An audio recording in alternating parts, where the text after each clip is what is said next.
Well, hello, friends. Welcome on into the Check Your Brain podcast. My name is Tony Mazur, and it is now time for my annual alliterative Tony's Top Topics of 2025, my year in review show here on the Check Your Brain podcast. But before I get to that, I wanted to spotlight two things that should absolutely be left back in the year of our Lord 2025. 6, 7, 6, 7. Audible, 41. 41. Hook and chicken bake. Audible, hook and chicken bake. Back to 6, 7. Everybody run a skibbity toilet. Down, set, hike. You know what's interesting is I'm not as annoyed with 6-7 as I am the Costco family. Mainly because I thought that was a 2023 thing. I thought we left him behind in 2024. This is still going. So I think when we do all of our diets and juice cleanses and dry Januaries, I think we should definitely leave 6-7 in 2025 and the Costco guys again back in 2023. I appreciate you folks listening to this podcast on Apple and Spotify.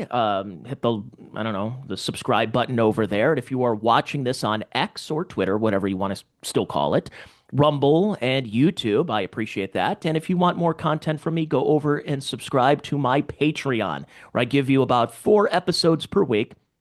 Usually, I give one free episode, which is the one you are listening to right now, then a couple of ones behind the paywall, and one is behind a super paywall, meaning you have to pay me $10 a month. You get an extra podcast a week from me over at the Check Your Brain podcast on Patreon at patreon.com/Tony Mazur. So this is the wrapping up of the 5th year I've done the Check Your Brain podcast, and as an old radio guy, I do enjoy doing these year in review episodes. And while the first 4 years of the Check Your Brain podcast, I kind of split it in two. One of them was very newsworthy, the other was about pop culture and celebrity deaths. I got to tell you, 2025 was a very, very strange year. Very strange year for myself, not so much personally, but just how I'm viewing things politically, culturally, economically, socially, all of that. And I decided to do something a little different in this episode, as opposed to what I had done previously, which was I would go from stories in early January, like for example, around this time a year ago, right around New Year's, you had the terrorist attack that happened in on Bourbon Street in New Orleans, and there was the Tesla that blew up in Las Vegas. And all these things are like, really, is this going to be this kind of year? Oh, it was. It absolutely was. We weren't really prepared for what kind of year we were getting ourselves into when the calendar went over to 2025. But what I used to do with this podcast is I would play things like, hey, remember this in January? We talked about this. Then you go to February and March and go through it chronologically and how many of those stories still apply to this day. I'm doing this as I guess, non-linear, almost like a Quentin Tarantino episode, because there was some good news this year, a lot of bad news. And I think there's a little bit of bad news with the good news, but I think a little bit of good news with a lot of the bad news that we have seen. So I'm going to kind of float between those two worlds as I do this episode today. And if you don't mind, this is the only episode I do each year where I write down notes. I don't have a script with me. I just write down notes of things I need to get to. But yeah. So I think we should get into it right now about things to talk about in this episode. So I think some of the good news that occurred, if you're somebody who is a little bit, I'm going to say a non-leftist, if you're a moderate, a libertarian, a conservative, a far right winger, a fascist, whatever they want to call them, a groiper, something about 2025 felt like a new morning in America that you don't have to apologize for certain things. The struggle sessions, these Maoist struggle sessions that we endured for the last 5 to 10 years, especially the last 5. And even though there's a lot of people out there saying it didn't actually happen, it never happened, no one asked you to apologize, it was going on. There's endless montages, especially in 2020, of white people, some of them fellow white people, going like, I apologize for my whiteness. My whiteness has contributed to the downfall of our society and the black and brown and BIPOC community. and they were apologizing. The CEO of Chick-fil-A, Dan Cathy, is literally shining the shoes of black men as penance. What are we doing here? That all happened, and that all happened not too darn long ago. Here's JD Vance. This was at AmFest. I'll get into some of the other AmFest, the fiasco, what a spectacle that was just recently, because it kind of culminated in a lot of what we saw throughout 2025. But the one bright spot I thought was JD Vance's speech. And in this 14-second clip, he just kind of throws aside the last 10 years of social discourse.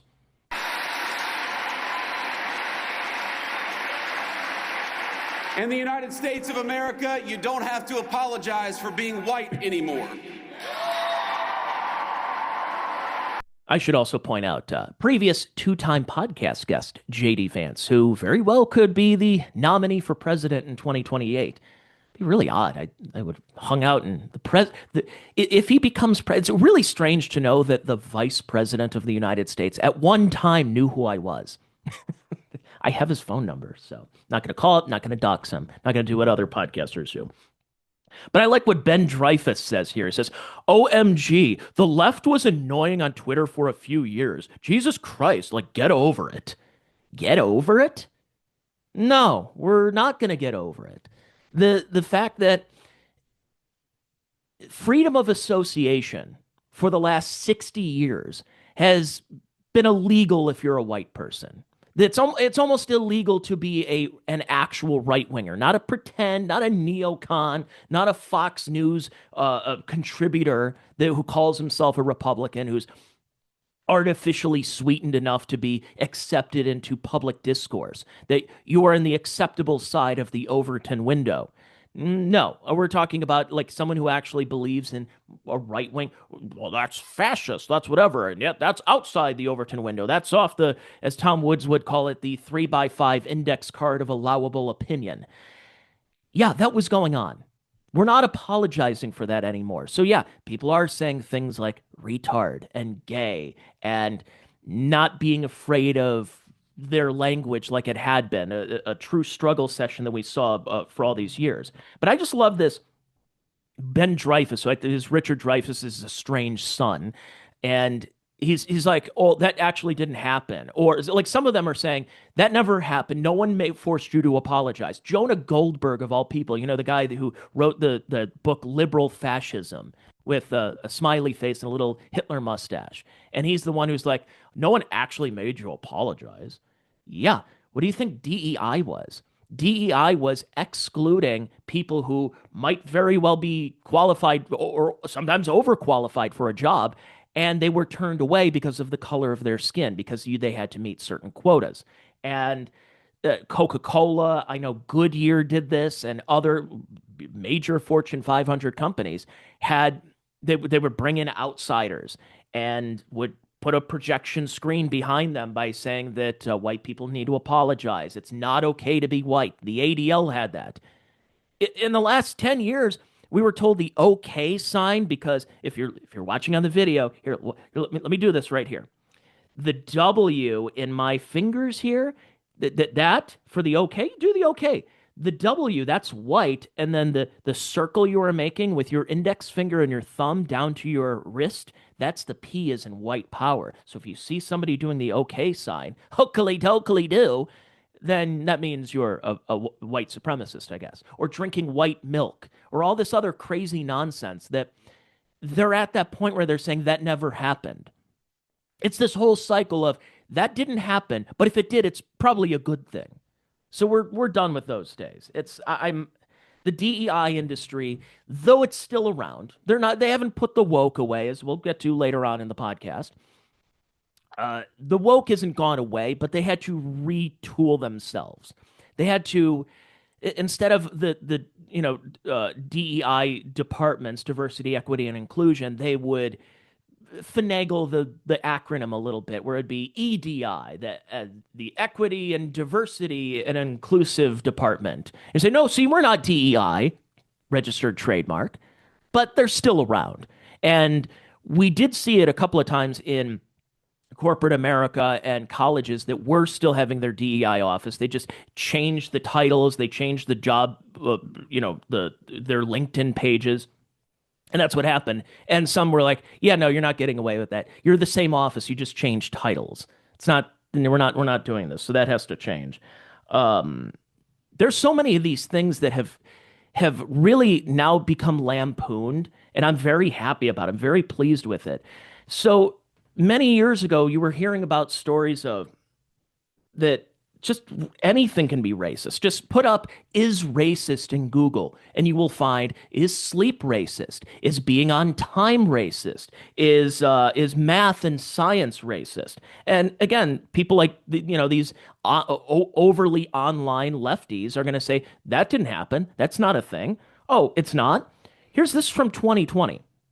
This is a classic one from New York Times opinion section, May 13th, 2020. So this is pre-George Floyd, by the way. Running, remember 2020, this is when the gyms were still closed for the virus that barely anyone died. Yes, and we can, by the way, that's another thing we'll get to, that we could actually say this openly and not have to worry about my channel getting struck down. New York Times opinion section, May 13th, 2020.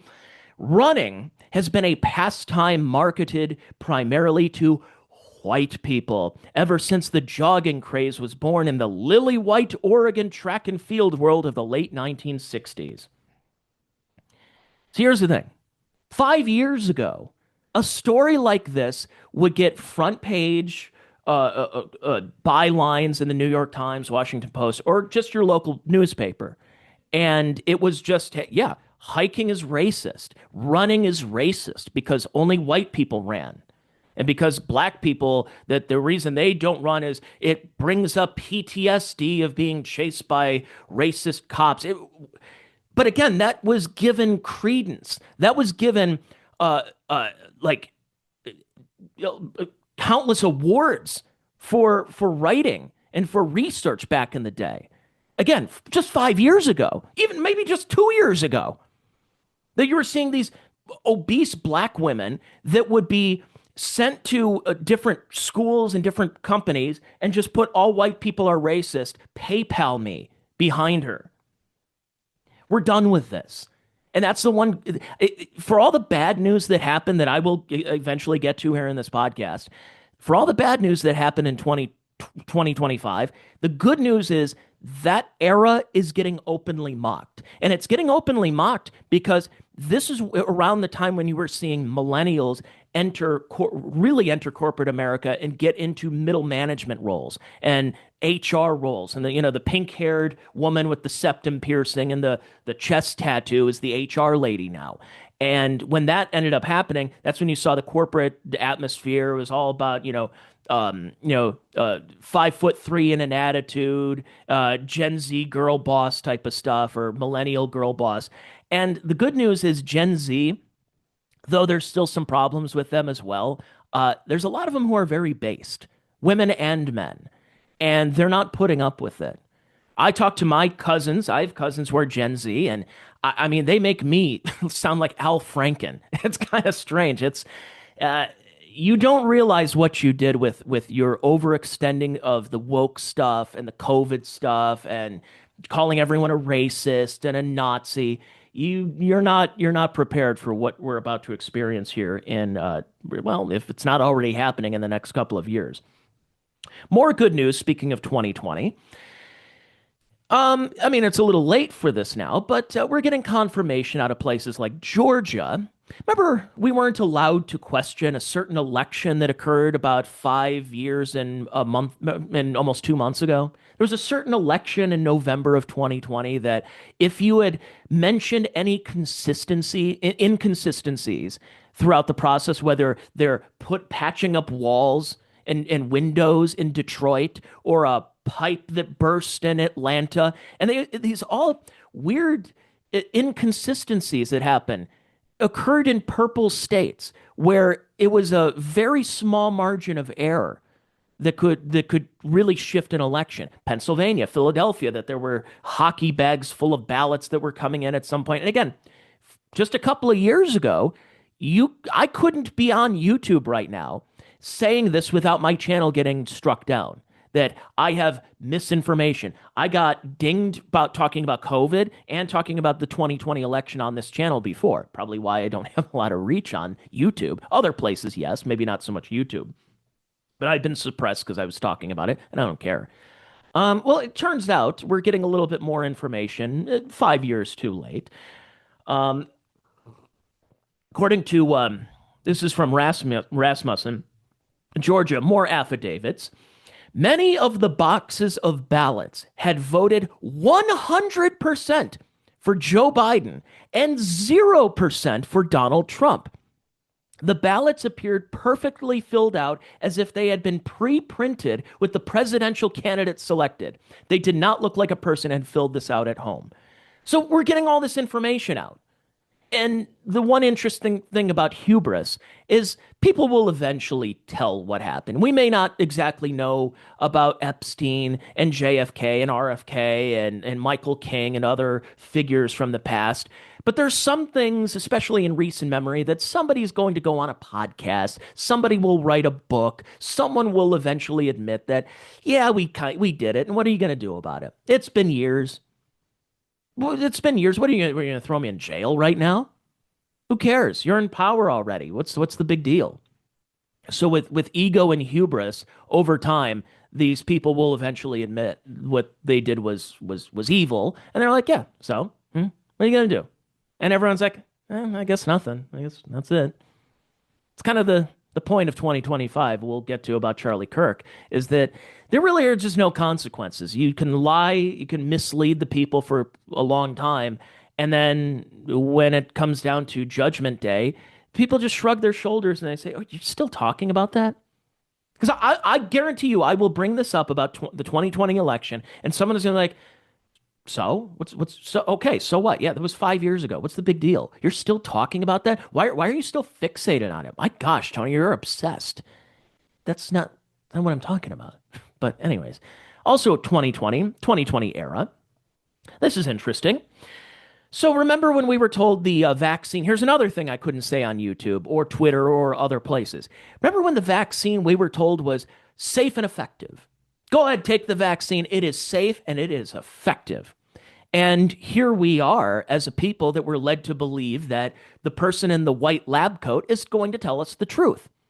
That since, well, a lot of it since the FDR administration well, it started with Wilson, but especially in FDR's that we started outsourcing our thinking to these so-called experts. And because they wore a lab coat and they have a stethoscope, that means they know more than you. So you got to listen to them. And they are the end all be all. And if you question anything about the origins of COVID, the masking, the social distance BS, the vaccine, the booster, the several more boosters, the myocarditis and pericarditis, and the blood clots and the turbo cancer and anything you're mentioning here, it's fingers in ears, la la la, I can't hear you, oh say can you see. Now it's basically understood that some people very well could be a ticking time bomb when it comes to the COVID shot, that they took it. Maybe they had a history of heart disease and they took it because they were lied to nearly 5 years ago that, hey, you take this, we're getting back to normal. You take this, you can go to the store. You take this, you can go to a concert. You take this, normalcy will return. The pandemic will be over. And instead, people still ran out, rolled up their sleeves. They got 1, 2, 3, 4, 5 shots, and eventually they stopped getting them because unless you're a hypochondriac who's still getting the COVID jab in late December of 2025. Well, it turns out that safe and effective was not true. Just like the origins of COVID, that they said it was, what, a pangolin? That it was a bad batch of bat soup? What, Campbell's? They dropped the ball in that wet market, right? That's what happened. So, and it turns out no, that it was a bioweapon basically, and came out of the lab in Wuhan. And now it's basically understood that yeah, it escaped from a lab in Wuhan. But for about 2, 3 years, they convinced much of the public that This was a disease that happened from a wet market, which is also, if you think about it, kind of racist to say that, oh, you mean those people, those Chinese, they eat horrible foods from just alive animals that aren't tested and all this other stuff. Yeah. Anyways, but then liquid's safe and effective. It turns out it wasn't safe and effective, and during trials, that children were actually dying. People were dying, including children. Professor Skerritt, when did it first come to the attention of the TGA that two Australian children, one aged 7 and one aged 9 years of age, died of cardiac arrests directly after receiving a COVID vaccination? So, Senator, we have a number of reports of deaths of people of all ages, including children, temporally related to adverse events from vaccination, or not related to adverse events from vaccination, just related in time. So these two reports were received in our database of adverse event notifications. Unfortunately, we were unable to get sufficient information on these particular cases to assess them in detail, but they were associated, the information we did have is that they were associated with heart attack, which is not a known adverse event of any of the COVID vaccines. I'm sorry, did you just say that cardiac arrest is not an associated adverse event as an event? But myocarditis, which leads to heart attacks, is. You do have in front of you two notes for file which relate to both of the incidents which have been obtained on freedom of information, both of which I think do draw a conclusion that they were as a result of the COVID vaccination. No, that is incorrect, Senator. If they were as a result of vaccination, we would have put an announcement. They were not concluded to be associated with vaccination. So these were just Senator. A 7 and a 9-year-old who just died of... How often do 7 and 9-year-olds die of cardiac arrests? Unfortunately, it's not as uncommon as you think. Really? So, yes. It's not as uncommon as you think, except that it seems like it's happening a lot more in the last 5 years. Is there anything in particular that popped up in the last 5 years, especially a certain shot that kids had to get in their arm if they needed to, get into school or play in a sports league or hang out in a community of with parents that are kind of concerned about all this? Anything in particular? Some of these healthy athletes, these marathon runners, 28 years old, dropping dead of a heart attack. And it's like, oh, well, you know what? Healthy 28-year-olds die of heart attacks all the time. Don't ask questions. Well, you know what? In 2025, we decided it's the year of starting to ask questions. And it's also the year that we really stopped believing a lot of stuff, if you think about it. Let's get to more, I guess, good news. It's also kind of, it depends on how you look at it. Is it bad news or good news? 2025 has been the year of the end of the body positivity movement. So a month ago, you can go check out my podcast. I did an episode about the body positivity movement, which for years, it cropped up in the 1960s. It'd been kind of slow but steady throughout the decades, but really, really kicked up in the last 15, 20 years of I'm fat, I'm beautiful, this is healthy. Again, I did a podcast, so I'm not going to go way too in depth. The whole episode's about this. And it seems to me that by 2025 was the year of the miracle drug, quote unquote, Ozempic. And people seem to be taking this Ozempic stuff, and they're dropping lots of weight. So all these former, anyone, it could be a rotund or slightly chubby person, usually women, but some guys. Jonah Hill seems to be on it. He looks unrecognizable. Jelly Roll shaved his beard, all this other stuff, and now he looks much different. But a lot of women decided to take it. Meghan Trainor, Lizzo, and even Amy Schumer. And maybe not good news for her husband or for her family, but as soon as Amy dropped the weight, she decided to file for divorce from her chef husband. So maybe good news for a lot of people. And here's the thing: and one of the topics I brought up during that body positivity podcast that I did about a month ago is that we don't know the effects of Ozempic that are having on people, but we kind of do know the effects of obesity. So what's worse at this point? Because I don't have an answer. Is it worse to be morbidly obese and then you have diabetes, you have heart disease, you have pulmonary embolisms, all this other nonsense that pops up because you're morbidly obese, all these other health problems that you are dealing with? Or do you bite the bullet, get the Ozempic, and deal with the side effects that you don't really know? You go, hey, I look pretty good right now. I don't know, this could cause something down the road, but what's worse as far as the health system and your your healthcare bills? I don't know. I would say probably the biggest bit of good news for the United States has been the the pausing of mass migration from third world countries. Basically, from day one, the border was shut. I know Joe Biden said a year or two ago, it's like, oh, but we got to pass legislation. Man, we can't close the border because we need legislation. And the Republican Party. Mr. Autopen, by the way, we found that out in 2025 that Joe Biden was non-compos mentis for much of his presidency. And a lot of the things that he was signing, a lot of some of his legislation, even his pardons, were being done by an auto pen. So who was in control of his presidency? Well, it's just basically understood now that no one, he wasn't. He had a whole gaggle of people behind the scenes that were pulling the strings, but Joe Biden was just president in name only for the most part. But as soon as Trump takes over, it's January of 2025, the border shut. And we really, I guess it's good news that the border is shut. It's bad news for the Trump administration because that's not something they'll be able to run on. Because again, it'll be like, oh, you're still talking about mass migration. That was a story years ago.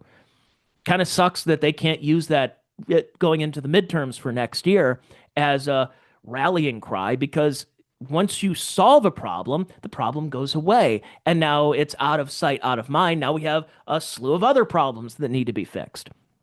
But that was good news, I would say, because we had heard the, with the deportation numbers. They're saying that it's something like 500,000 have been deported, and then you factor in the families that also went, so self-deportations. There are figures somewhere between 1 and 2 million, which, in my opinion, is not a very good start. It needs to be ramped up. I think you really need to have at least 10 million deported per year. If you're only getting to one, if by the end of the Trump presidency, you're still not even getting to where it was during the first Trump presidency before Joe Biden let somewhere between 12 and 30 million into this country illegally. Now, we had heard that for years, how many people are here illegally. And for decades, this number, this figure had been around, 11 million people are here illegally. That's odd. And Coulter said it probably in 2007, it's closer to 30 million. So then you factor in all the people who have come in since '07 till about 2021, and then all the people Biden let in. I would say the figure is between 50 and 100 million people. Nearly a third of our country is not here legally. And some people are here what they call paperwork Americans, where, yeah, you have some documentation, but you really have no stake in the United States. You're just here because somebody signed some documents just to getting you into the country. The demographics of this country have been wildly changed in the last 60 years since the Hart-Celler Act.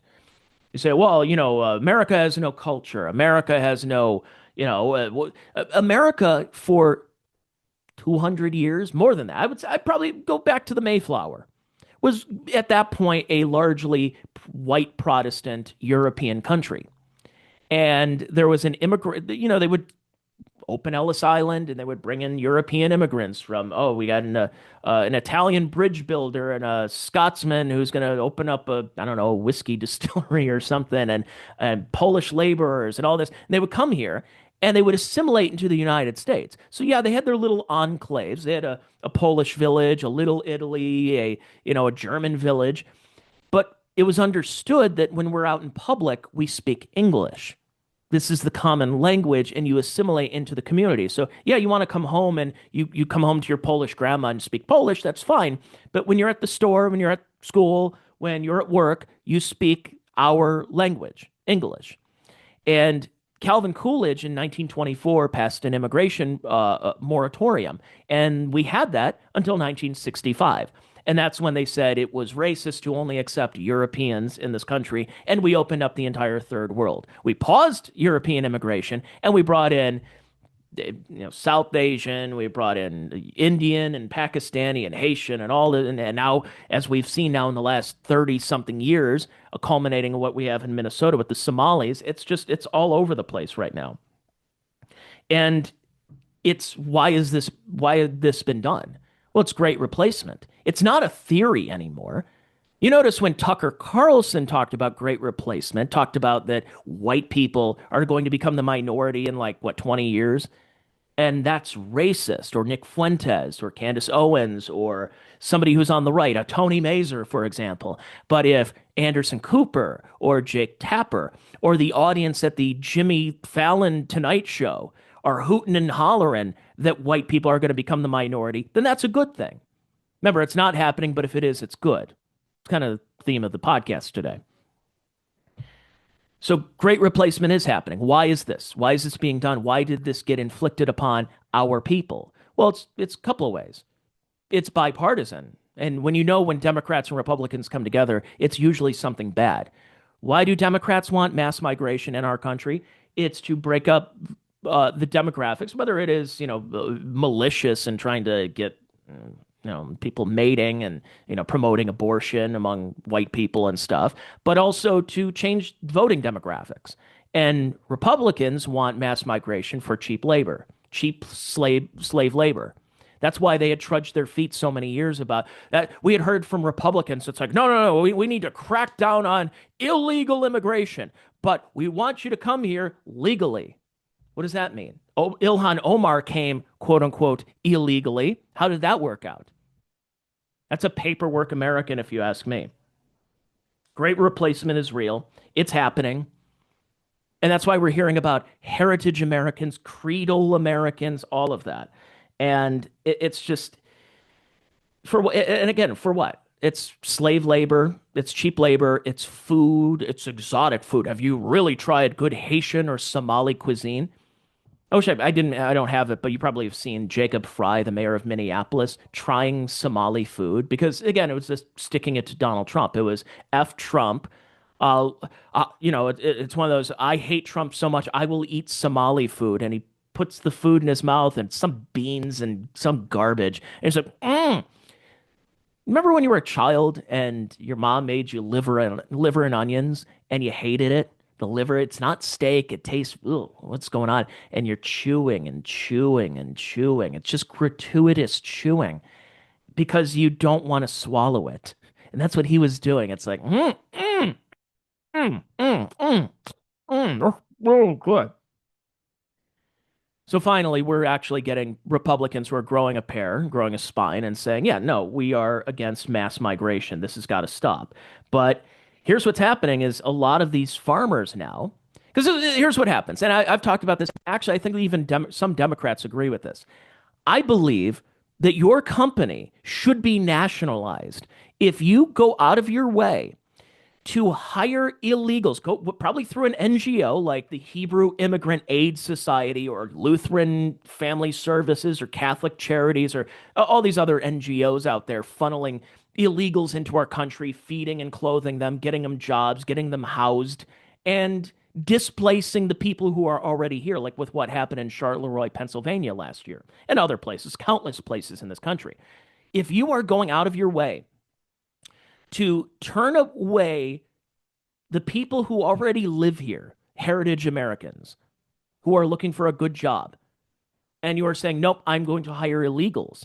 And then when Tom Homan and ICE come by in Charlotte or Los Angeles and Chicago and they sweep through the region, and now all of a sudden the roads are pretty clear, but your farm is empty, and they're getting mad about it. And it's like, sorry, first of all, I think this person needs to go to jail because you willingly hired illegals to work for you because of, again, it's cheap labor. This out. This is the problem. Crops that were ready to be harvested, abandoned, left to die in the field simply because there wasn't enough labor. For Tony Sereno, owner of Jazz Family Farms Organics, it was a successful growing year. Things seemed like they were on track, but it wouldn't stay that way. Then we hit a roadblock there with the labor and the shortage, not necessarily because there aren't enough people around, but because everybody's afraid to come out and work to the fields or anywhere if you're my color. As videos of ICE raiding farm fields circulated online, Sereno says his workers started showing up less and less out of fear. The result, not enough labor to harvest the crops that were ready to be shipped to markets and placed on someone's table. We end up leaving behind sometimes as much as 95% of our... Good. Sorry. You willingly hired illegals for cheap labor because whatever dump of a country they came from, that making $10, making basically $60 a day to be in the hot fields pulling crops is still like it's a fortune compared to what they could have made in their previous country. And you willingly said, because here, this is the line that's really been upended the last couple of years. And this is why they always talk about the capitalism, but it's crony capitalism. It's using capitalism, a Marxist term to begin with, against people who believe in that concept as opposed to socialism. Is so you hired illegals, you did so, and now they're afraid to come outside because ICE is going to come by and arrest them and deport them, which they should. So you did that. You need to be arrested because you were willingly participating in a system. Now, if we were a serious country and a serious administration, this guy would be behind bars. And that would be a lesson to other business owners throughout the entire country that if you're hiring illegals and we find out about it, you're going to jail and your company's getting nationalized. And that's what's been happening as time has gone on. Or at least it should, but they're not serious enough at cracking this down. And I'm not going to sit there and applaud because 2 million people probably, maybe, have gotten deported or self-deported this year. It needs to be way more than that if we want to get back to some semblance of a country. So it's not just the illegals from Guatemala or Mexico or whatever. You also have Indians. Now, last year around this time, Vivek Ramaswamy, who is now running for governor of my home state of Ohio, had what's called a crash out.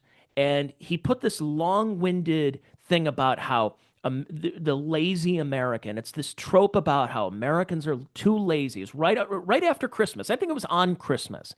And this long post on X saying, while I was in the 90s going to science fairs and doing this and that, my fellow Americans were sitting around watching cartoons and Nickelodeon and Saved by the Bell and the Disney Channel growing up while I was doing this. Well, yeah, it's because you're basically a foreigner. He's an anchor baby who was his mom gave birth to him in 1985 in Cincinnati, Ohio. His parents aren't actually citizens of this country, yet he wants to tell us about what it means to be an American.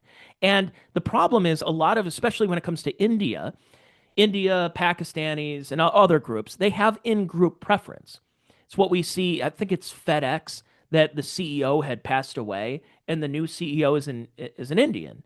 And what did he do is he hired all his own people underneath him. So while white people looked at that, and they essentially what happened is they preyed on the concept of meritocracy, where white people say, I don't care what color skin you are, what's your creed, what you believe in, sexuality. I just want the best person for the job. And it turns out in other communities, usually ones of color, they have their own in-group preference. They say, I want to hire my own people. I want to hire my own people. I want to hire my own people. And that's why we have the North American Punjabi Truckers Association, which makes up for half of truck drivers on the West Coast. This is unbelievable. Truck driving, you do not realize this about truck driving. It was a very good living to make for a low-skill, blue-collar American worker that maybe you didn't go to college, but you were able to go get your CDL. Maybe you did go to a trucking school and you got your Class A CDL and you were able to work at a trucking company. So whether you're hauling for Amazon or Walmart or you name it, you're able to go across the country, and it's a good living for an American who may not have gotten their master's degree. It's somebody who went into the trades, or maybe you started in the workforce right after high school. And instead, in America, we said, screw those people. We're just going to bring in cheap H-1B Indians to take your jobs. We're going to give them CDLs without studying anything, passing anything. And what we've seen this year is Indian drivers are crashing into sedans because they don't know the street signs. They don't know the proper rules of the road. And especially if you're north of the Mason-Dixon line, we get this little stuff in the wintertime called snow. And they're not from a climate that has snow. And they don't know how to drive in snow. That, hey, when there's 3 feet of snow outside, you shouldn't probably be driving your 18-wheeler 75 miles an hour on the freeway. And we're seeing this happen all the time. Jackknife trucks, overturned trucks on clover leaves. And yet we're not supposed to ask questions because we're noticing a little bit of a pattern here. The H-1B thing is a real problem. And it's time that we start asking what it means to be an American. But I think you and I'm sorry, I hate to pull rank here, but my family came before 1924. I think that's a good barometer.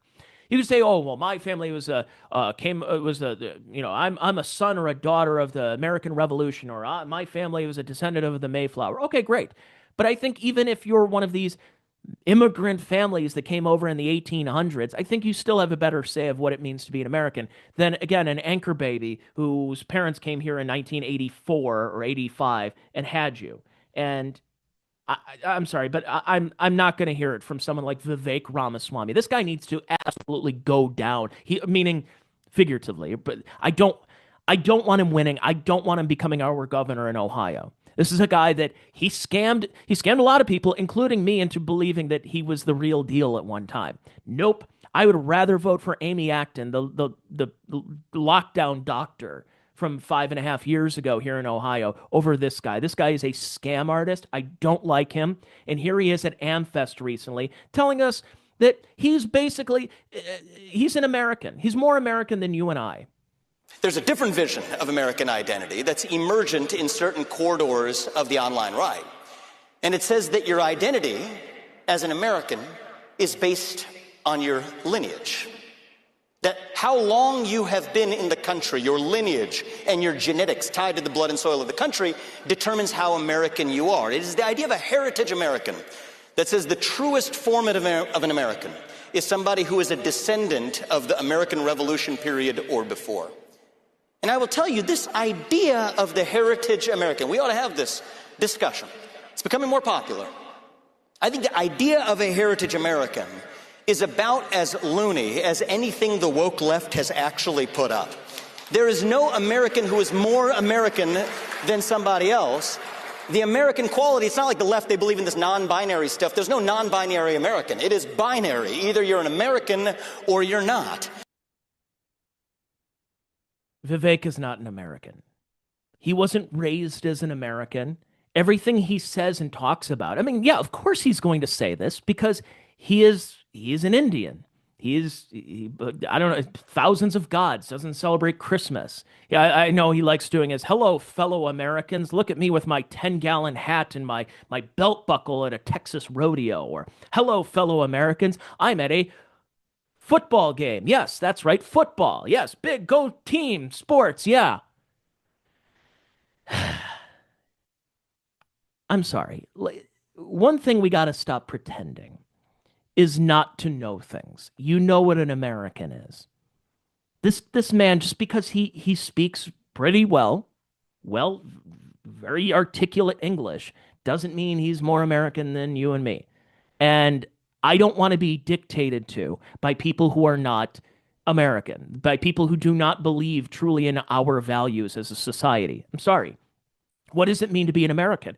Well, according to globalists, people like Vivek, or even a lot of people on the left, their belief of what it means to be an American or who is an American, anybody can be an American. Someone could be living in Ethiopia in a hut. The only thing they need is a plane ticket. And as soon as they get here and they fly into the United States of America, they're as American as you and I and apple pie and Chevrolet. No, we're not doing this. That's not how it works. And Vivek, again, is somebody who is okay with displacing a lot of people based on H-1Bs by saying that Indians, his group, again, is more exceptional than the people who are already here because white Americans are too lazy. That all these coding jobs, all these tech jobs that we're going to lay off 900 people because, oh, we can't make ends meet and AI. And yet, what do? It's not AI, it's 1,000 more Indians come in. What does AI stand for? Artificial intelligence or always Indian? It's just, it's ridiculous. How about this one? This is in Norwich, Connecticut. The mayor, he's a Democrat. His name is Star Wars name. It's Swarnjeet Singh. Check this out. Is Vivek and everybody else who would disagree with me, is this man right here as American as baseball and apple pie? Norwich is the only city in America that have Sikh flag in the office even before me. The flag is a constant reminder of the mayor's faith right over his shoulder. The faith actually plays a very important role even while we tie the turban every day. It's a reminder to serve community. We are acknowledging 53 different cultural days. Nowadays, the mayor's desk is full of planned events and recognitions for the community. This office represents people of Norwich. And reminders of his own values that he says got him here. I want to make sure whatever we are doing to help people at the end of the day. Okay. So, it says here the new Dem Norwich, Connecticut mayor Swarnjeet Singh has a Sikh flag in his office and is planning to officially acknowledge 53 different cultural days in 2026, including Guru Gobind Singh Jayanti, a celebration of 17th century Sikh guru in one of America's earliest cities, in Connecticut, one of our 13 colonies. By the way, I'm from Connecticut, if you think about it. If you look at the original, the Western Reserve that where I'm at right now was actually part of Connecticut. It's very interesting. So, according to Vivek Ramaswamy and others who believe this, that man right there is just as American as I am. The man who's wearing the turban, the man who this is wrong. We're not doing this. I'm sorry. We're not having this schmeckel measuring contest to see how American we are when a man in a turban and is dedicating all these days who becomes a Democrat mayor in a Democrat city.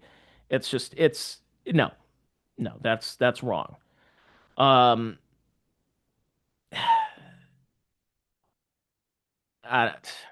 Again, the whole immigration thing has really come to the forefront. I got to tell you, if you want to talk about crash outs, the Indian community has really, really did a bad job.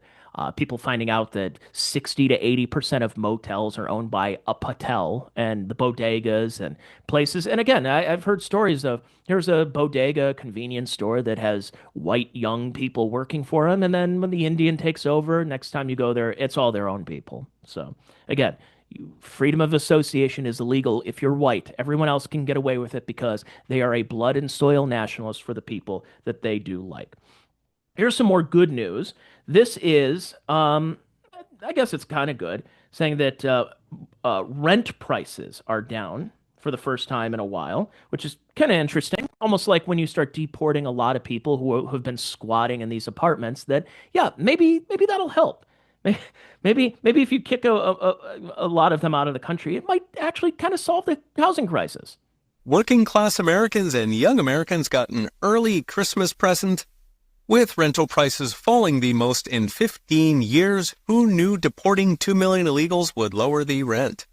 The numbers come from the Census Bureau, who reports the nationwide vacancy rate for rentals hit 7%. That's up almost half since 2022. In some Sunbelt cities, it's closer to 10 or 12%.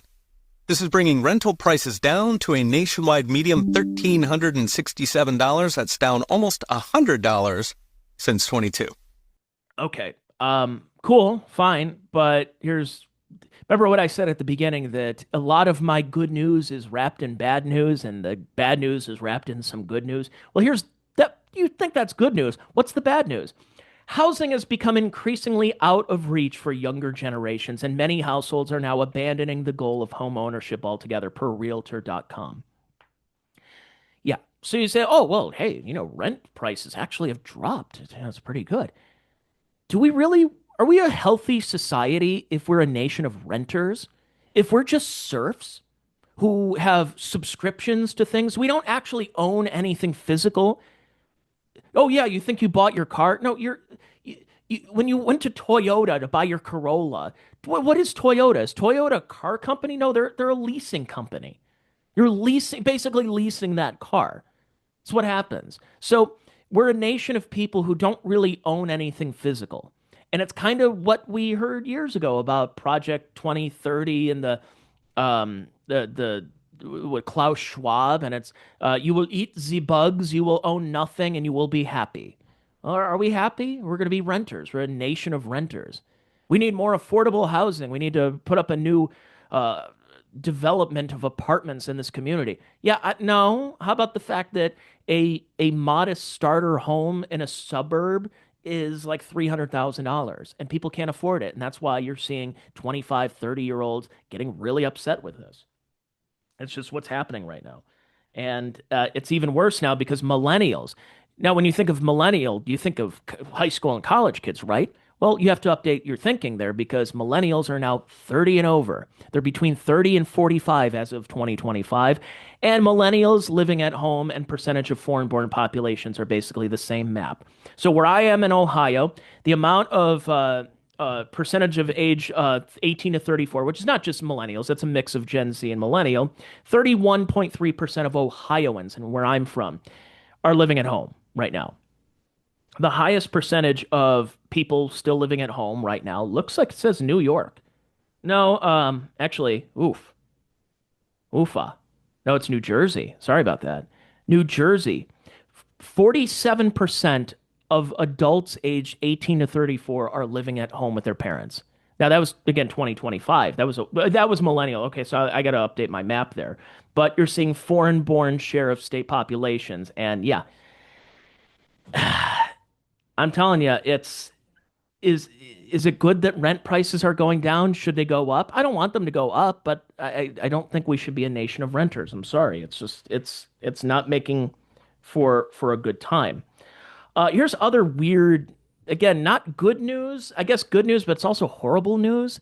So earlier this year, we were hearing from Mike Benz that they were cutting off USAID funding. One of the many scams that was happening is that we were basically feeding and clothing and helping the entire world with our tax dollars that we did not consent to and preying on our good intentions here.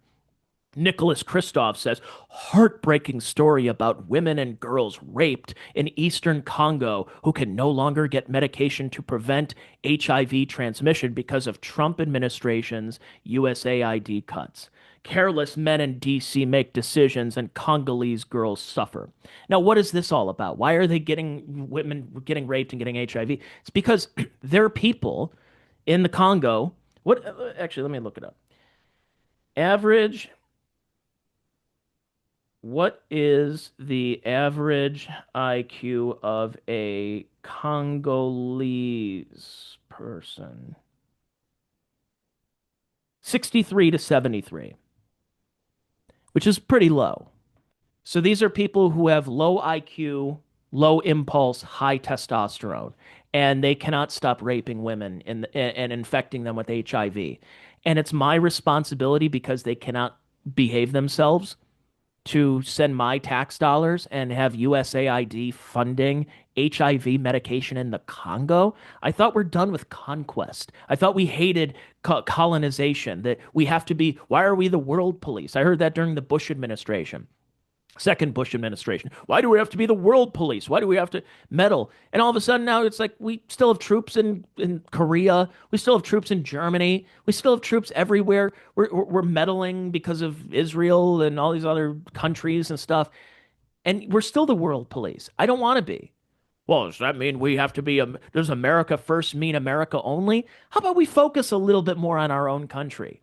And then we're seeing, speaking of our own country and speaking of Africa, the Somalis. So there's the story that had broke that the Somalis were ripping us off. They were ripping us off. Now, what Somalis are here? Like, what are they doing here? Have they been here since the American Revolution? We heard from the Boston mayor. We heard from Tim Walz and other people saying that Somalis, if it wasn't for them, this country wouldn't be where it is right now. Somalis helped build this country. Yeah, I don't know. I've seen, maybe they made some creative liberties when Archibald Willard did the Spirit of 76 painting, but I don't know. I didn't really see a lot of Somalis in there. And in fact, the Somalis, it turns out, weren't here until probably the first one washed ashore in the 1920s. And really, there were no Somalis until the 90s when the United States meddled in a civil war in Somalia. And what do? Always, just over and over again. We meddle in wars and then we bring them over here as asylum seekers. How is it that after 9/11, when we were attacked by these radical Muslim terrorists, that we have increased our Muslim population in America fivefold?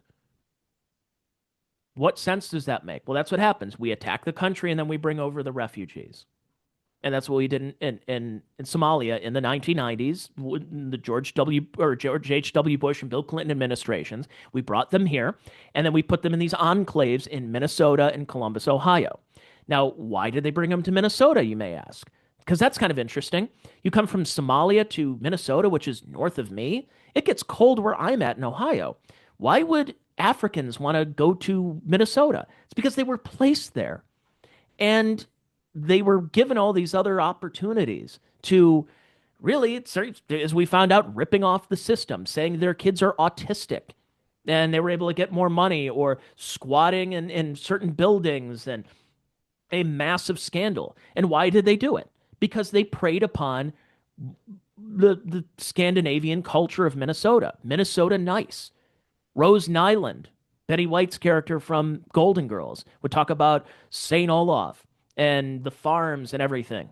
And that's what Minnesota was. Like, we're going up to Brainerd. Yeah. Then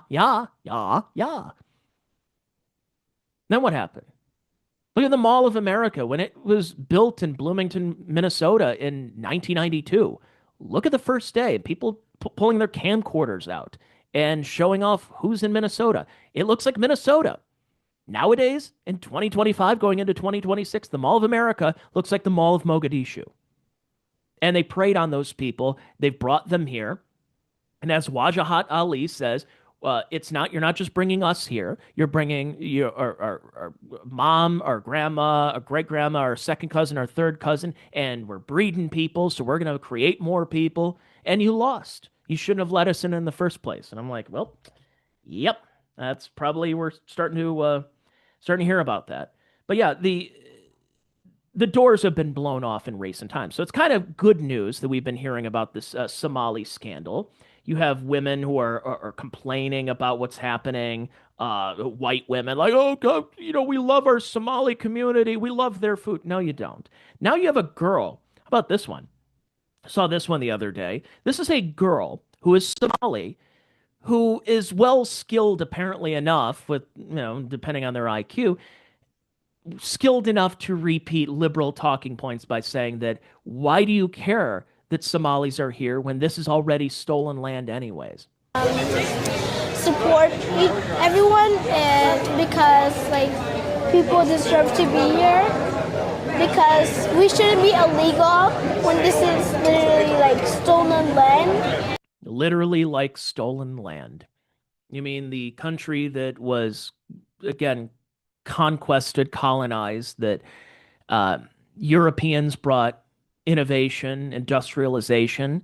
The fact that she's in this country and can speak onto a video camera and be able to go into stores because of the white European colonization, not because of Somalis. Somalis have not brought anything.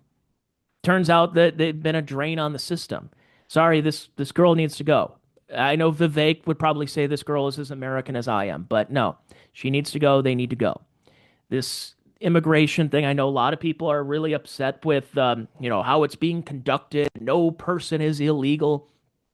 That they're going after these people, these non-violent criminals, and it's like, well, yeah, you're here illegally. You didn't go through the proper channels, so yeah, you do need to go. I actually played on my podcast recently. There was a woman who said, for people who don't understand, and she had her long fingernails and talking and saying, why do we come here? Why do we come to America? It's because it's only slightly better from where we came from. Your culture sucks. Your food is dry. You know, white people don't season their food.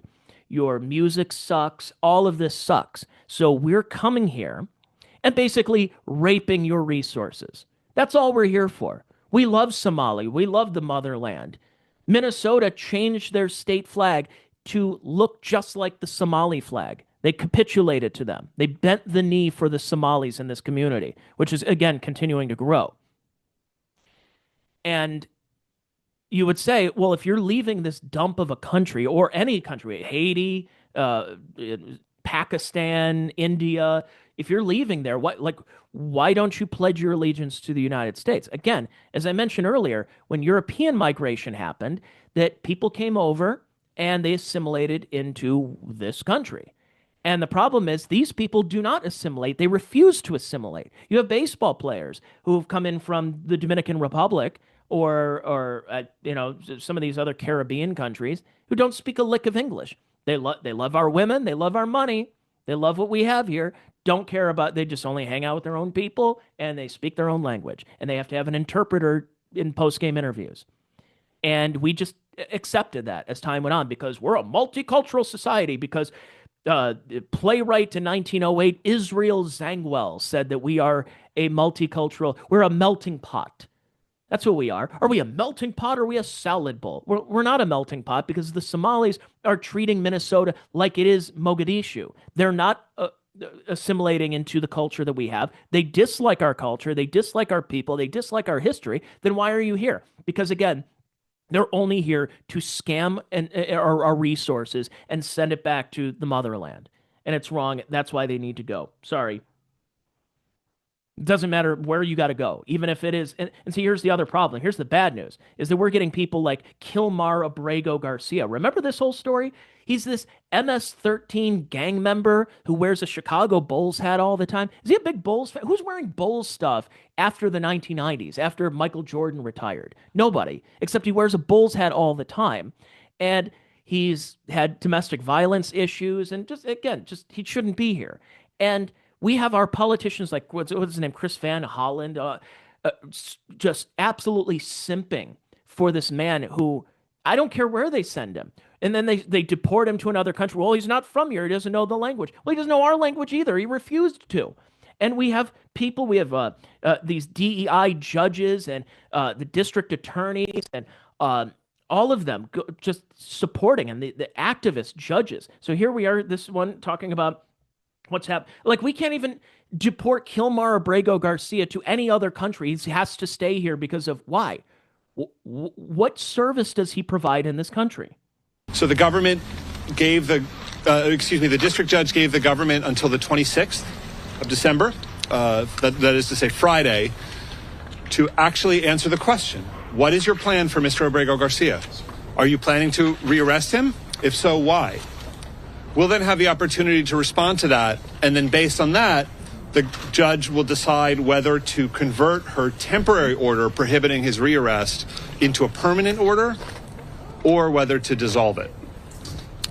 So as of right now, Mr. Abrego Garcia is going to return to his home with his wife and his children and his family members in Maryland. And he will be at home through Christmas and New Year. Amazing. They can't even deport one guy properly. So he's got to go. He has to go. And the problem is that there's politicians, even on the Republican side, that are fine with keeping the migrants here because line go up. They only care about GDP when we're living in a time where we're talking about affordability. So let's talk about politics here as we get further into the podcast.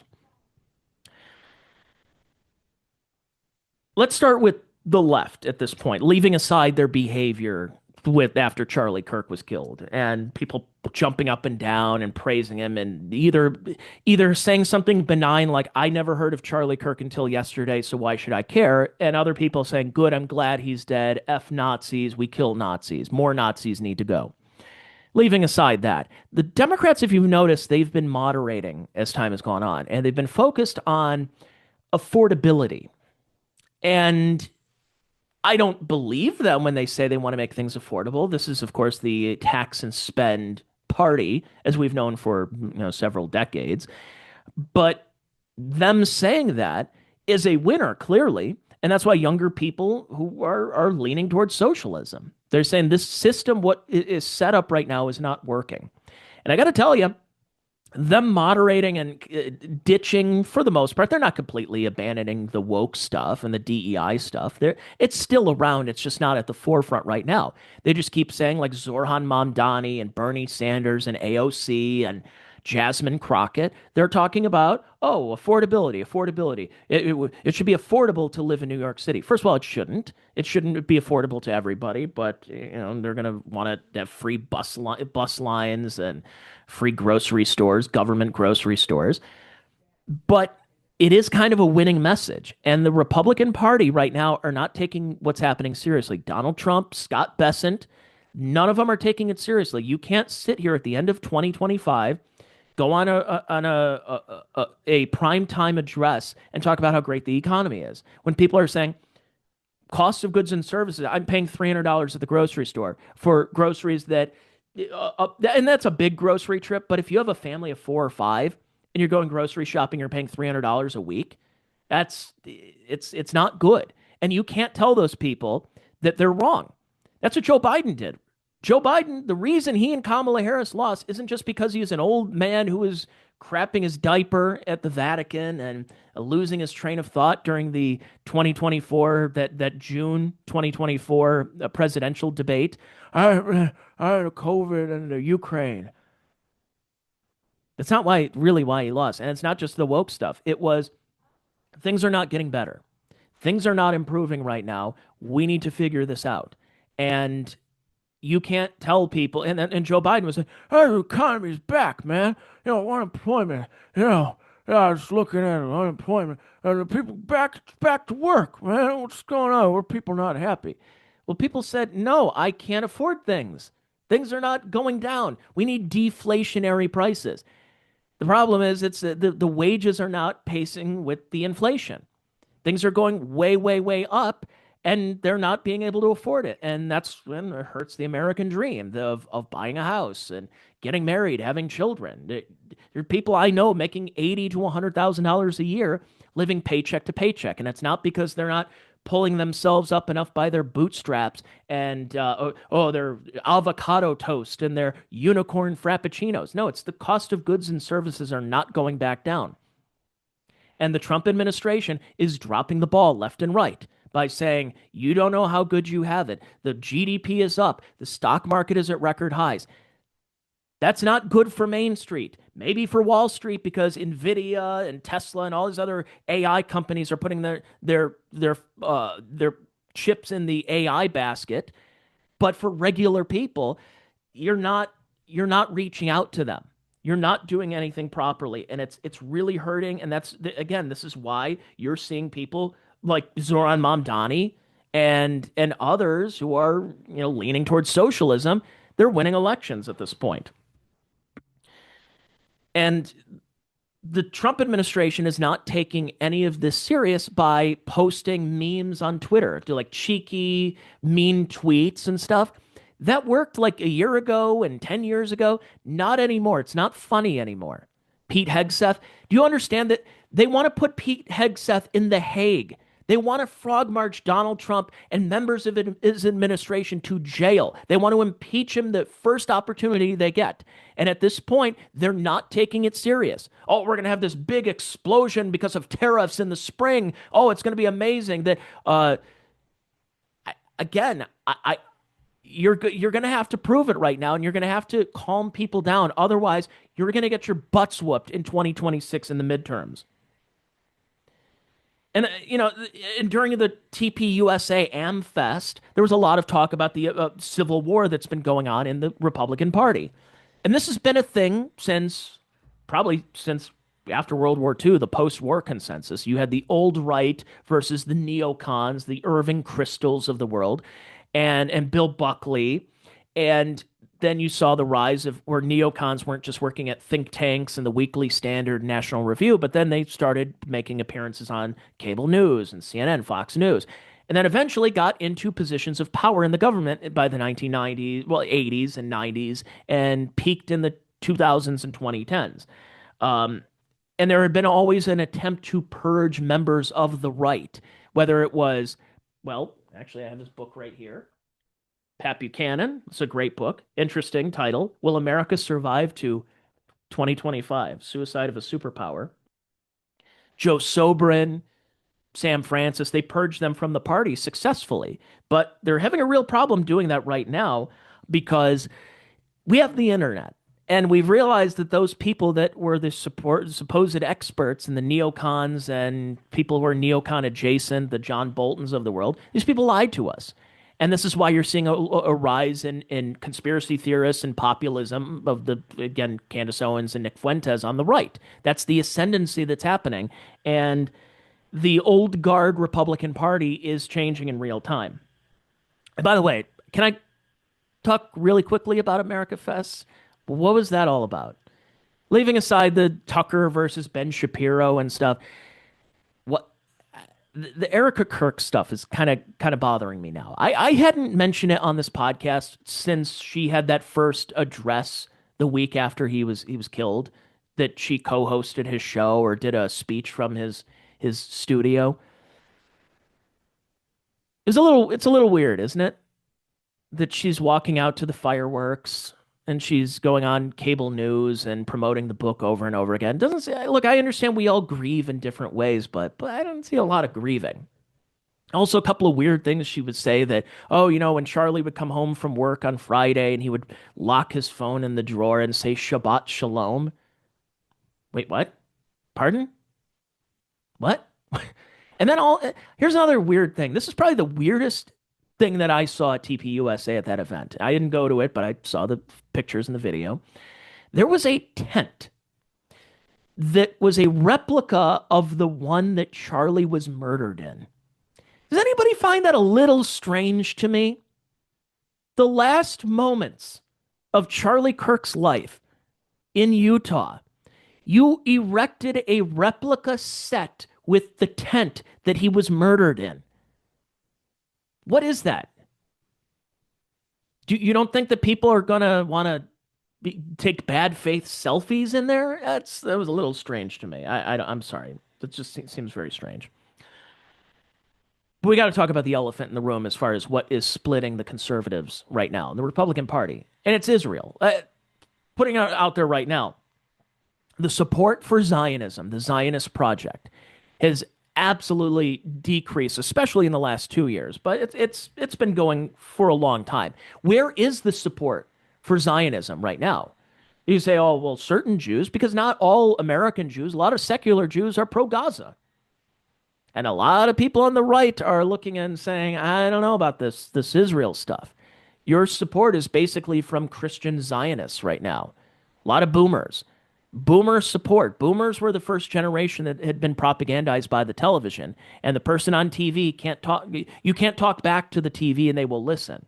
So they had been pre-programmed since 1945, and especially since 1948 and 1967, to hear about being a philo-Semite in our country and how Israel is our greatest ally and we're a Judeo-Christian country. And I think a lot of people are waking up to it and saying this is the elephant in the room. Basically, the entire Democrat Party is abandoned Israel right now, and you're not getting anyone under 40 who's on the Republican side or libertarian side or apolitical side or independent side that is for Israel right now. They see in real time in 4K with what's going on in Gaza, a lot of their behavior, and also doing a little bit of research and realizing whether it's the clean break strategy or a greater Israel project or even the Samson option, All of these little terms that we've heard pop up in recent times, including the war effort. What was we had heard this about why we fought in the wars in the 2000s. It was for oil, but our gas prices shot up during that time.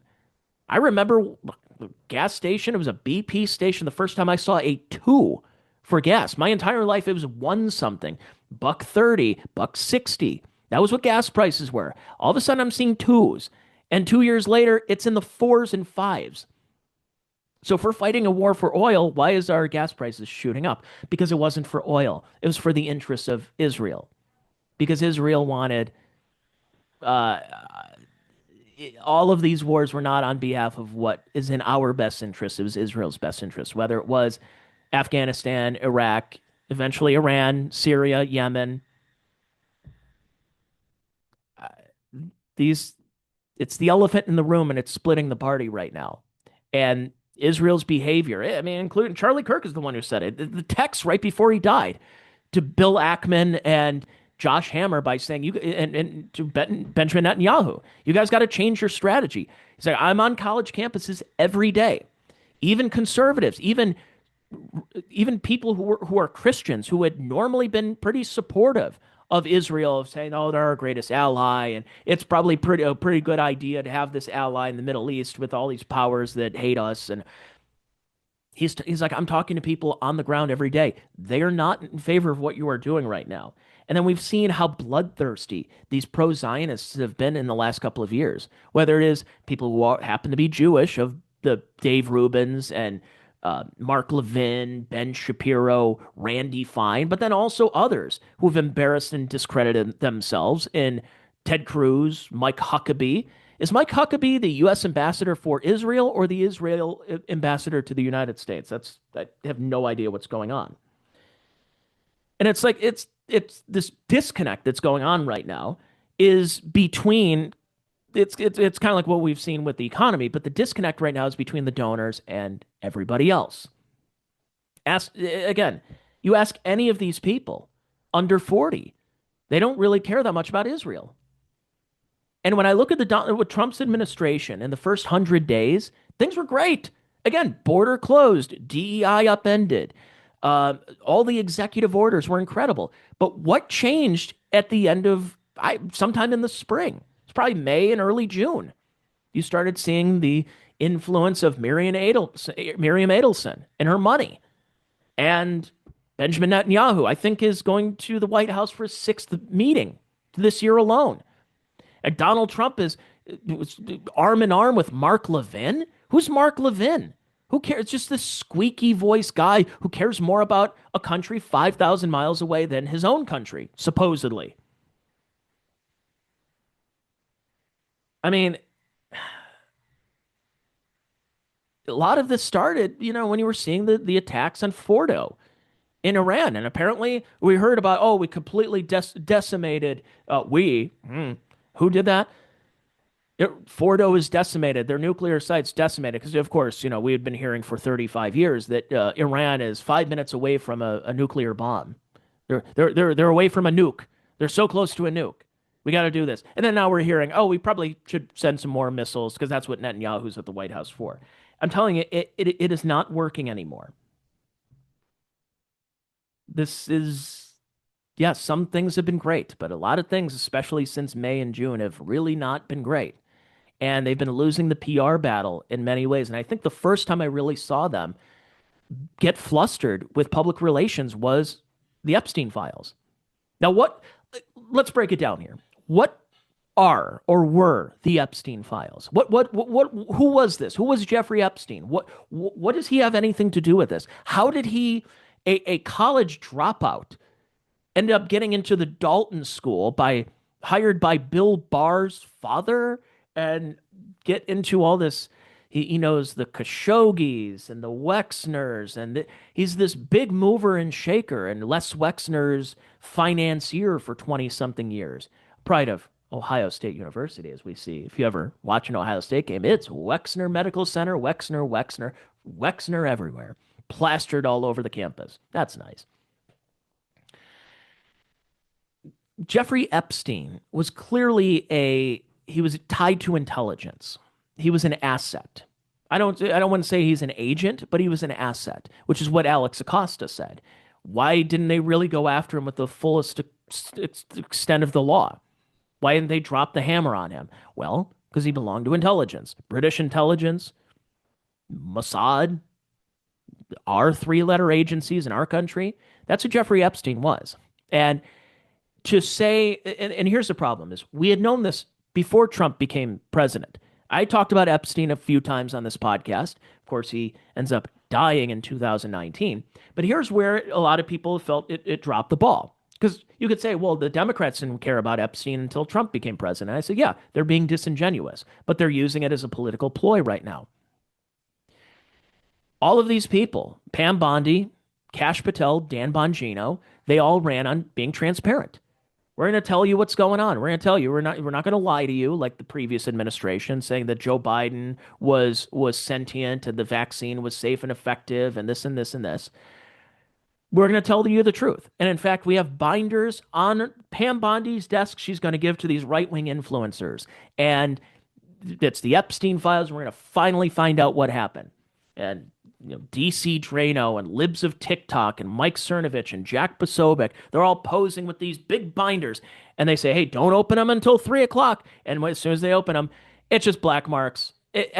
Basically everything that's in the public domain that we knew about. And redacted. Then it turned out there are no Epstein files. What are you talking about? Then it was there's no video. He killed himself. Trust me, I saw the video. Wait, you saw the video? You said there was no video. Actually, we do have a video, but there's a minute that's missing, but that's because the camera's reset at midnight. Oh, and that's interesting. Oh, wait, no, we have the extra minute of it, but it's actually a doctored image from a previous time, and then they just spliced it in there using Pro Tools or whatever video software equipment they were using. Kash Patel just looks like a deer in headlights. He needs to go. He's clearly like a Vivek Ramaswamy, somebody who clearly is about himself, that he cares more about having his proper FBI jacket. This is a man that during Biden's administration, he was going on podcasts saying, if I'm the director of the FBI, I'm going to tear down the building and we're going to, in its place, it's going to be we're going to have a museum for the FBI. And now he just looks like a deer in the headlights every time and cares more about his girlfriend and cares more about what jacket he's going to wear during a press conference when his supposed friend Charlie Kirk, I'll see you in Valhalla. He wants the proper jacket that fits him that says FBI director. And Dan Bongino should never be listened to again. He's going to go back to doing his podcast. This was a man that every day on his Rumble show, his Fox News appearances, his podcast would talk about the deep state. I was a Secret Service guy. I see what's going on. We need some answers. And then he joins the deep state. And unless he had a figurative or even literal gun pointed to his head when he was saying that Epstein killed himself, and really, I'm sorry, he should never be listened to again. You should never listen to Dan Bongino again. I don't care how much you like him. He blew it. You blew it, dude. You had your opportunity. You had your opportunity to expose the deep state, and you went along with it. So, sorry. Bye-bye. And Pam Bondi, you could have had Matt Gaetz, but because Matt Gaetz didn't accept AIPAC money, and according to his latest appearance on Tucker Carlson, you had Israeli intelligence was trying to blackmail him and his father to give them $25 million to release some Levinson, some guy, and we're saying, and if you don't do it, we're going to say that you're a pedophile who does cocaine. And none of it was proven. All those rumors about it was false because he wasn't playing ball with the Israel lobby and taking AIPAC money. So yeah, that's why I give the Trump administration a C, maybe even a C minus, depending on who you would talk to. But I just feel they dropped the ball, and I'm sorry, you just can't gaslight us anymore. You can't gaslight us, and also the Trump administration seems to care more in recent times about meddling in other countries. What happened to we're ending the Ukraine war in day one? We're still going. We're still sending weapons packages. We're still sending money to Ukraine. We're decimating an entire country. Well, that's because Ukraine is winning. No, they're not. Talk to Colonel McGregor. Listen to Colonel McGregor. He says it's millions of Ukrainian fighting age, military age men An entire generation is wiped out because of this war. Russia has the bodies. Russia has the people. Russia has the massive amount of a country that they can go through and use as cannon fodder. Ukraine doesn't.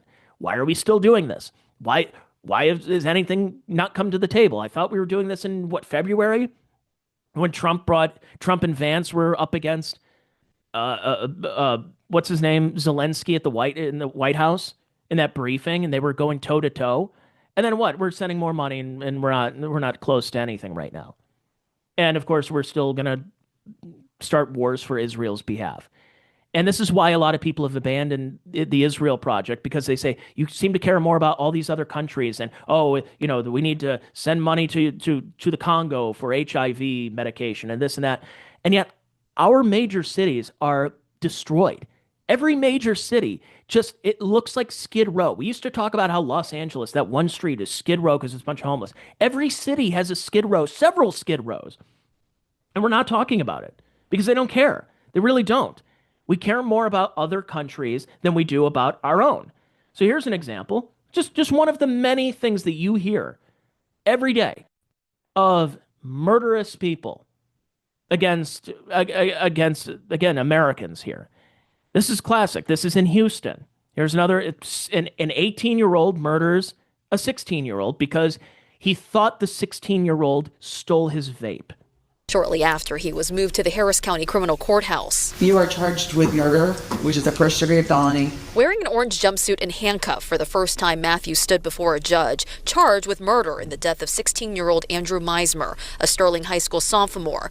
Prosecutors laid out what they allege happened inside the school Wednesday morning. She stated that she overheard this defendant and the complainant discussing a vape THC pen, that the defendant had lost his pen and was blaming the complainant for taking it. That's what prosecutors say a female classmate who witnessed the confrontation told officers.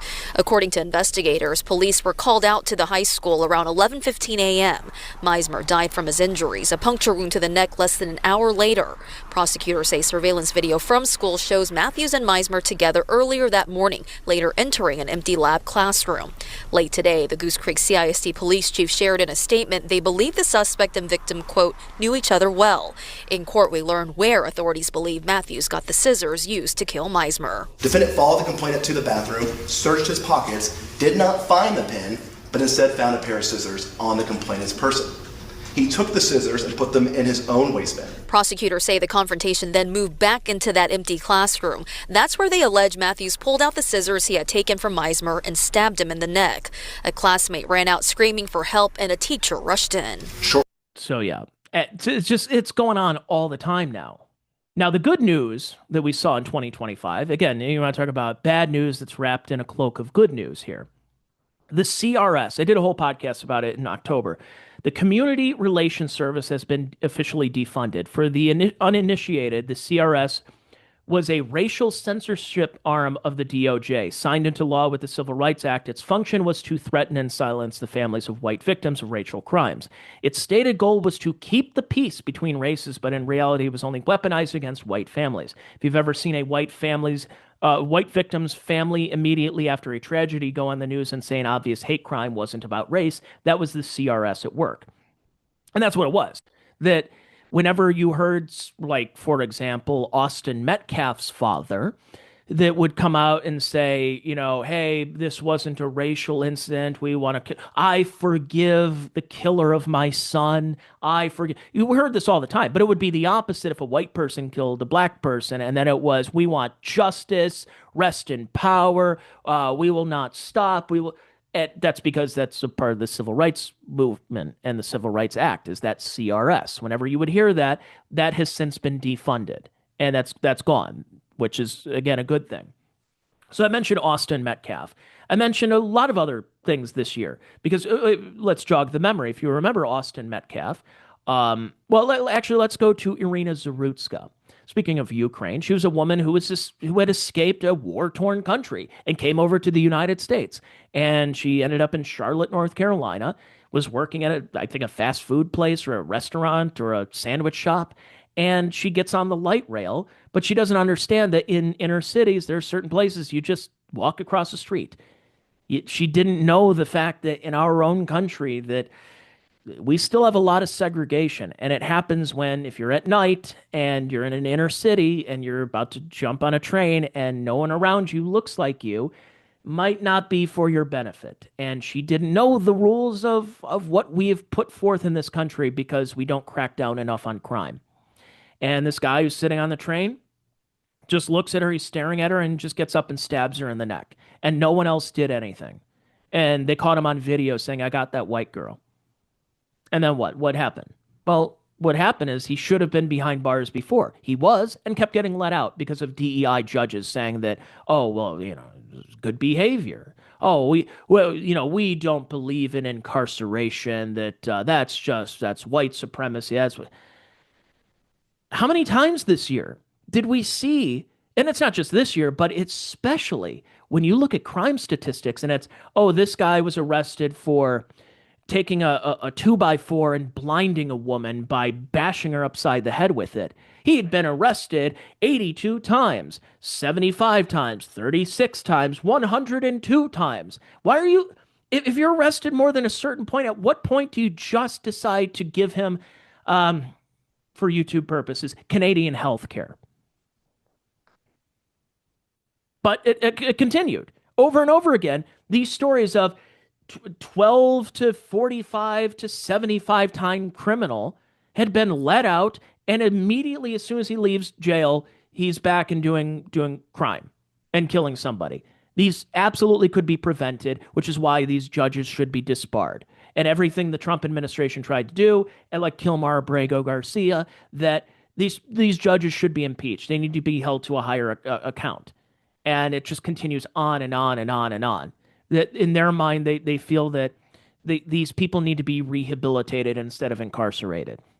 Then you have the case of Austin Metcalf, who was a track runner, him and his twin brother down in Texas, and a gentleman named Carmelo Anthony with a K was in his wrong tent. If you've been to a track meet, that it's usually different schools have a tent where they drop their smartphones and tablets and change of clothes or something, and usually you have a mom or somebody, or a coach, or someone stays back behind. Well, this Carmelo Anthony ended up in their tent. Now, I haven't seen the video. No one has seen the video yet, but it's pretty obvious to me, if I can speculate, that he was probably going through someone's bags trying to steal phones and that stuff. And when Austin Metcalf came by and probably asked him, like, hey, get out of here. This ain't your tent. He pulls out a knife and stabs him to death. And then what happened to Carmelo Anthony after Austin Metcalf is dead? His father, of course, had to come out because of the CRS and apologize for white people or something, which is amazing, and his whiteness, and forgives his kids, the killer of his son. And instead, their community raised money for Carmelo Anthony. For what? What are you raising? Why are you raising money for him? What did he do other than stab a white kid? No, they gave him and his family money, which, by the way, he had a state-appointed attorney, so it's not like they had to pay for an attorney here.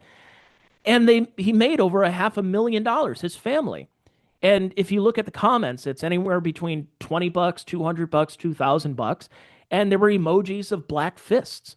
It was basically, good, you got a white guy. Good, more of them. Here is money for murdering a white kid. We need money for security purposes. Then you shouldn't have stabbed anyone. Holy mackerel, man. Is this Zimbabwe? Are we in South Africa right now? Oh, you murdered a white kid for doing nothing wrong. You were in the wrong. Now you're in the wrong twice, and we're going to reward you for it. And you wonder why a Shiloh Hendricks popped up. Shiloh Hendricks, also in Minnesota, also a Somali migrant in there. She drops an N-bomb. She uses a racial slur when referring to a kid who was rooting through her and her son's bags while they were at a playground. And she used the naughty, naughty N-word. And they caught it on film, and they've been trying to arrest her. They've been trying to throw her behind bars for the crime of using a naughty word. It's not a nice word. It's not illegal to say, but that's what they're going after her for. Well, what happened is, finally, for the first time in a while, again, 60 years, you had white people sending money to the family of Shiloh Hendricks.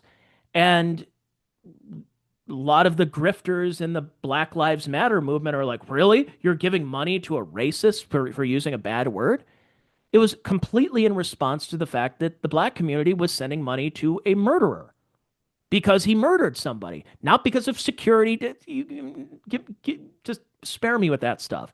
It was because he murdered a white person, which is why people sent money over to Shiloh Hendricks and sent money to the Cinnabon lady for also using the same word for the same demographic of people. 2025 was the year people that I think it was the year Whitey started not having it anymore.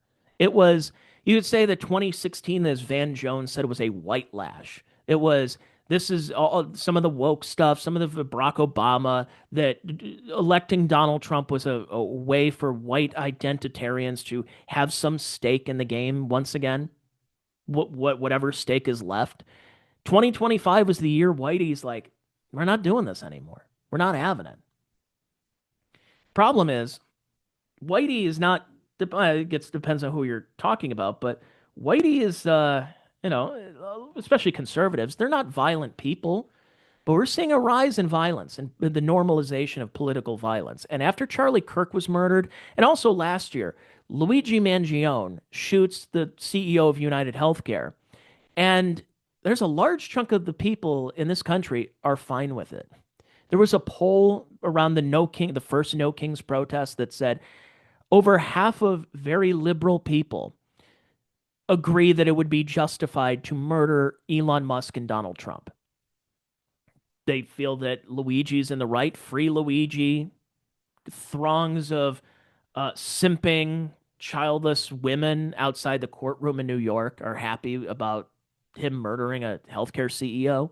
And then after Charlie Kirk was murdered, we're in a time where political violence is the answer for some people. I'm not saying it's good, but let's be honest here. What happened? Charlie Kirk was the glue that kept the movement together in the conservative for right wingers. Between the Trump administration, the Groypers, the neocons, and the Daily Wire types and the IDW types, they all were all kind of kept together, whether they knew it or not, by Charlie Kirk. Well, what's happened since then? Tyler Robinson supposedly shoots him in Utah. He's on trial, but other than maybe a couple of people got fired because they said nasty things on social media over Charlie Kirk, I think a lot of them probably got rehired. They just kept it quiet for a bit. Nothing really happened. In fact, it was kind of justified. Oh, hey, we murdered Charlie Kirk, and we'll do it again for the next person.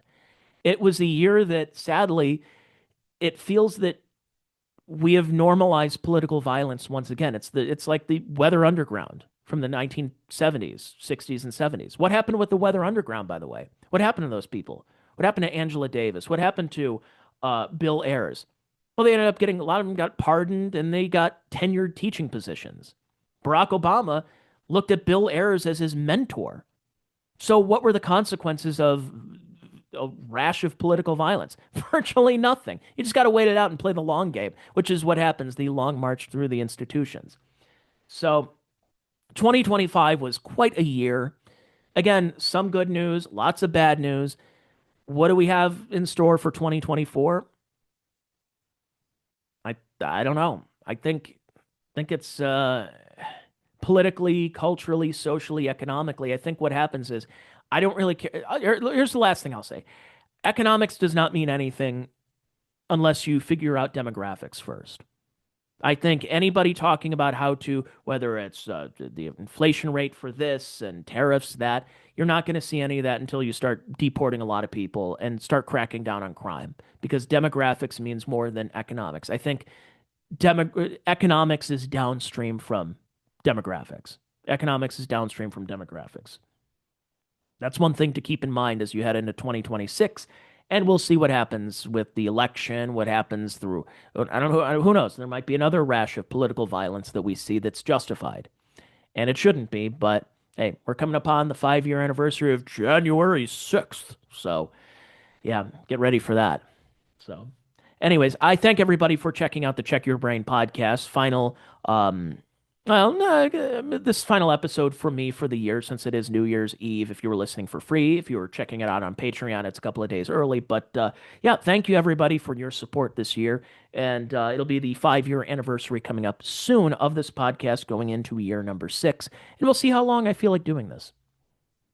I enjoy it. It's good therapy for me. And some of you seem to like it. Others, whatever. Check out something else. So anyway, thank you so much for checking out the Check Your Brain podcast. Have yourselves a great new year, and I'll be back with you next Wednesday for another free episode of the Check Your Brain podcast. Bye now.